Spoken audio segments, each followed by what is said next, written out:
नमस्कार।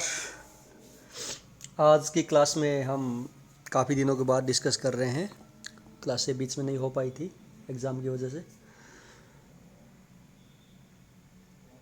जो उपयोगितावादी दर्शन हमने पढ़ा था, अंतिम जो क्लास मैंने ली थी, उसमें जेरेमी बेंथम के बारे में हमने अध्ययन किया था पूरा। उसके बाद जो उपयोगितावादी सेकंड जो थिंकर है वो है जॉन स्टुअर्ट मिल, जेएस मिल। ब्रिटेन का रहने वाला था, बेंथम का शिष्य था, जॉन मिल का पुत्र था, जो तीनों उपयोगितावादी विचारधारा से जुड़े हुए थे। आपके सिलेबस में बेंथम और जेएस मिल का अध्ययन करना है।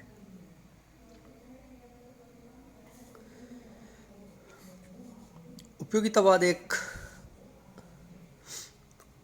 18वीं शताब्दी में ब्रिटेन की एक डोमिनेंट फिलॉसफी थी, प्रभावशाली विचारधारा थी, जिसका सामान्य सा अर्थ यह था कि सरकार के कोई भी कार्य और प्रशासन के कोई भी कार्य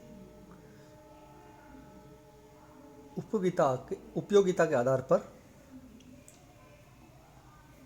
उनको मानक माना जा सकता है। उपयोगिता अर्थात ऐसे काम जिससे अधिकतम लोगों को अधिकतम सुख की प्राप्ति हो और दुख कम से कम मिलते हो।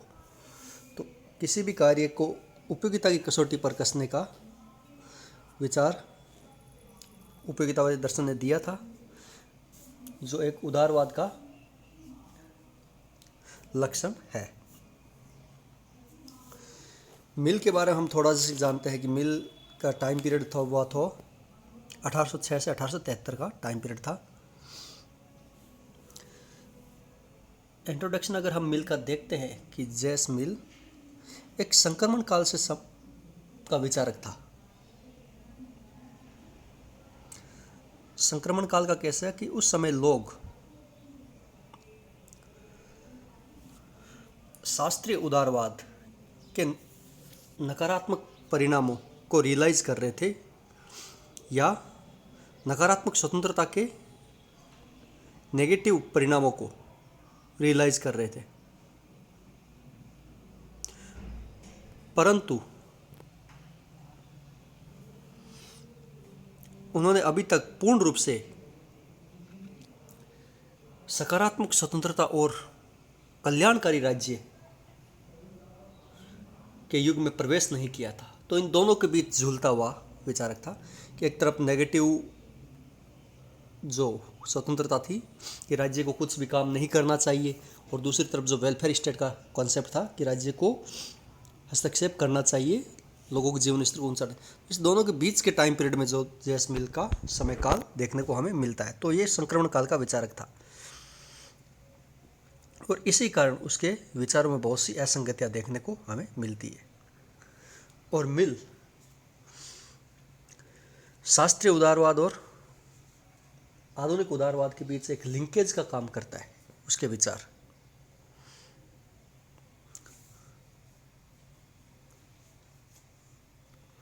Connecting link between the classical and modern liberals. Mill Bentham के उपयोगितावादी धारणा से जुड़ा हुआ था और बेंथम को उपयोगितावाद का फादर कहा जाता था। और उसी समय जब बेंथम का समय पीरियड खत्म हुआ और जेएस मिल का शुरू हुआ, उस समय उपयोगितावाद मानवतावादियों के द्वारा आलोचनाओं का शिकार हुआ, जिन्होंने उसे, जैसा कि मैंने आपको आगे बताऊंगा, जो संशोधन किया वो कि बेंथम ने उपयोगिता को सिर्फ गुणात्मक स्तर पर न देखकर मात्रात्मक स्तर पर देखा कि सुख की मात्रा मैटर करती है, उसका क्वालिटी कोई मैटर नहीं करती है। तो इस प्रकार मानवतावादी ने बोला कि नहीं, ये चीज़ तो एक सुअर की दार्शनिकता जैसी हो गई, पिग फिलॉसफी के रूप में उसने बोला। कार्ले ने इसे पिग फिलॉसफी के रूप में वर्णित किया। तो मिल का दायित्व बनता था कि वो बेंथम को डिफेंड करे, उसका बचाव करे, और वो बचाव उसमें संशोधन करके ही किया जा सकता था। मात्रात्मकता के साथ साथ गुणात्मक सुखों की भी बात करके किया जा सकता था।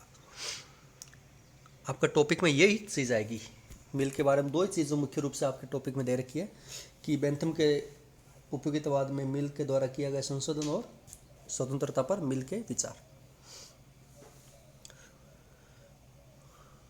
तो इसी कारण मिल को एक असंगतियों का विचार कहा जाता है, क्योंकि वो एक तरफ तो उपयोगितावादियों द्वारा प्रभावित था, वहीं दूसरी तरफ जब उसने उसमें संशोधन किया तो उसने प्लेटो और सुकरात से भी प्रभावित होना पड़ा, उसका भी उन्होंने आदर्शवाद की बातें की। तो इस कारण वो असंगतियों का विचारक के रूप में प्रस्तुत किया जाने लगा मिल। अब मिल की जो प्रमुख पुस्तकें थी उनमें 4 किताबें मुख्य है: on utilitarianism, on liberty, on representative government और ऑन सब्जेक्शन ऑफ वुमन। दूसरी जो किताब है the system of logic, some unsettled question in political philosophy, ये सब उसकी किताबें हैं। मुख्य किताब जो ऑन लिबर्टी है और ऑन यूटिलिटेरियनिज्म, उसकी 2 मुख्य किताबें हैं। अब मिल की हम देखते हैं कि उसकी अध्ययन की पद्धति क्या थी, उसने किस पद्धति का अनुसरण करके। मिल ने उस समय बताया कि विविध पद्धतियों का अध्ययन और विश्लेषण करके बताया उसने कि पद्धतियाँ मुख्य रूप से 4 टाइप की होती है: रासायनिक पद्धति, ज्यामितिक पद्धति, भौतिक पद्धति और ऐतिहासिक पद्धति। परंतु उसने रासायनिक और ज्यामितिक पद्धति को समाज विज्ञान में अनुपयोगी मानकर उनका प्रयोग नहीं किया। मिल के अनुसार भौतिक और ऐतिहासिक पद्धतियों का प्रयोग राजनीति शास्त्र में किया जा सकता है, और भौतिक पद्धति में डिडक्टिव निगमनात्मक और इंडक्टिव आगमनात्मक दोनों प्रणालियों का योग देखने को मिलता है, और ऐतिहासिक पद्धति आगमनात्मक होती है।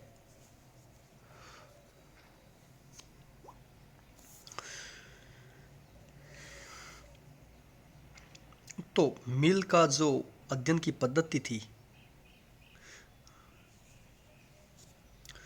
उस पर उसने दोनों का मिश्रण यूज किया था, भौतिक और ऐतिहासिक पद्धति का मिश्रित प्रयोग किया था, जिसको समाजशास्त्रीय पद्धति भी कह सकते हैं, और जिसमें आगमनात्मक और निगमनात्मक अर्थात पूर्ण की कल्पना संपूर्ण से पहले और संपूर्ण की कल्पना पूर्ण से पहले का मिश्रण और मनोविज्ञान का प्रयोग देखने को मिलता है। और उसने अनुभूति और पर्यवेक्षण सुपरविजन पर भी बहुत बल दिया था।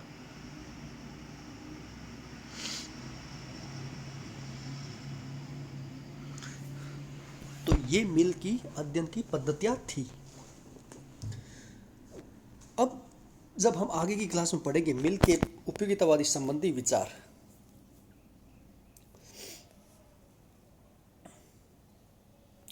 तो उपयोगितावाद के संबंध में विचार उसके बेंथम के विचारों में किया गया संशोधन ही मुख्य रूप से हमें पढ़ना है। तो नेक्स्ट क्लास में हम मिल की उपयोगितावाद संबंधी विचार और बेंथम के विचार में उसके द्वारा किया गया संशोधन और उसके स्वतंत्रता पर विचार का अध्ययन करेंगे। आज की क्लास में यही समाप्त करते हैं।